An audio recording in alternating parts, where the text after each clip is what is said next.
Hello, fellow Star Wars fans. My name is Starrapter. I'm so happy and excited to talk to you, as I always am, about the latest in Star Wars comics. But before we get started with this week's two releases, we also have two releases that came out on Saturday, May the 4th / Free Comic Book Day. I have my reviews for both of those, which are Dark Horse's Young Giant Adventures and Marvel's Star Wars / Darth Vader. So check those out. But this week we're going to get started with High Republic issue number 7, part of phase 3. This one, of course, is part of the Hunted arc, and this is chapter 3, Bomb of Illuminus, written, of course, by Kevan Scott with artwork by Marika Cressa. This we pick up right where we left off. Skir's Charge, who is this Yakumbi girl. It's a mystery. She is very young. She, last issue, found out about the Nameless that was dead, and she became horrified and lashed out with the Force. And that has sent Sarah and Tarek and, Keeve Trennis and all these different characters, Tesseric, into a lot of arguing. And it comes down to Boolan, who's trying to defuse the situation as Skir is starting to get violent, Margrax syndrome and all this stuff. And then we have Tesseric, who calms him down by using these things called the Bomb of the Luminous, which they kind of link together as far as like this cloth goes onto him, and Tesseric is reciting this kind of force prayer, if you will, and then you have Skir that is complying and also saying the same thing. Meanwhile, we also see that Lorna D has become very sympathetic towards the Yakumbi girl, showing her very much comfort and things that I would not expect coming from a criminal, a killer, and all of the above. We also have what's happening at the same time. Gunrao, who is this Jedi that was hurt, has now succumbed to death. And at the same time, you have Skir that is kind of shedding tears and showing some sympathy. So we get to see a lighter, more emotional, more vulnerable side to this scaly, strong character. We also see this big nightmare that Keeve is having about the Nameless, about her horror, about the fear, and that is coming from basically this one character who is the proximity of this character who is a child of the storm. The experiments by Boolan is setting off this aura of fear that is causing her to have these nightmares. And then she gets up and she finds that Hatar, this child of the storm, has kidnapped Yakumbi and gone away. And we find out later that Lorna D has set a tracker on the Yakumbi girl, so now they'll be able to go back to the headquarters eventually and find this Boolan character, this Athorian, this evil, mad Frankenstein scientist guy. And we get to see him for the first time in this comic. I think it's the first time.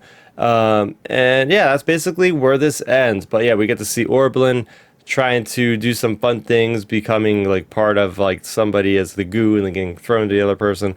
But yeah, seen a lot of great things from the Trandoshan Skir. It's great to see everybody together. Sarah and Tarek, even though they're force bonded twins, are now more separated than they ever been because of just everything that's going on. A lot of stress, different things happening there.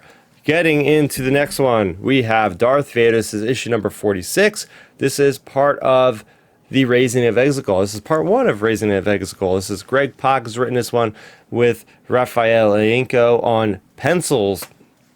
In this, we go to Exegol. Yes, we get to see this opening up with Corlicu, who is basically handing off different supplies to the Sith, the Sith Eternal cultists. It's really neat. They're on the other side of the honeycomb red matrix where the Suma Verminoff that we see in Solo is, that we've seen in the beginning of this Vader run when Vader first went there.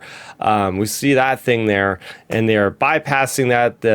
Vader and Sly Moore and the Marcor are going through there, and we're getting to see this visceral reaction of, even though they are shielded of detection from this creature with the kyberite from the martyrium that they went to in the last issue, the proximity of being close to this thing still makes everybody that's organic crazy in the head. Like it's a psycho terror thing that's happening with the brains, and it's making like Enric Pride go crazy, and all these different people feel sorry for him because that looks quite painful. They get down to the surface. Vader comes walking out, and there's this big battle with the Sith Eternal and their guards and different things, and they take down Vader. But just when you think the battle's over, they flip the switch, and out of these cargo containers that was given to these things from Corlicu earlier in the issue, Vader actually steps out, the real Vader, because the other thing was just a robotic corpse or a robotic husk of Vader's suit. just tears through everybody. He ends up using the Force to crush this mountain kind of sculpture of a Kyber crystal that we've seen originally in the beginning of the arc, and just wrecks shop. But one of these cultists does send out a beacon to the Suman Verminoff that comes down. That's where we end the issue. But yeah, this was an awesome issue. It dove way further into Exegol than I thought it would. There's a lot of things that happened on Exegol. I thought this issue would just get us to Exegol and that's it, but no. That was basically it there. We also have the beginning, though. The Sabe and Warba. Remember, Sabe and Warba met in the Free Comic Book Day edition, so it's vital that you read that issue that I have on the that I have on the YouTube channel already. But basically, Sabe's trying to find Luke. Warba tells her that she knows where Luke is, but at the same time, we know that Warba is also working for Vader, so we don't know the true intentions here.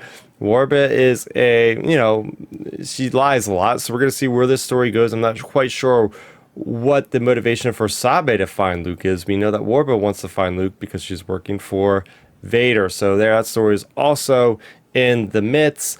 But there you go.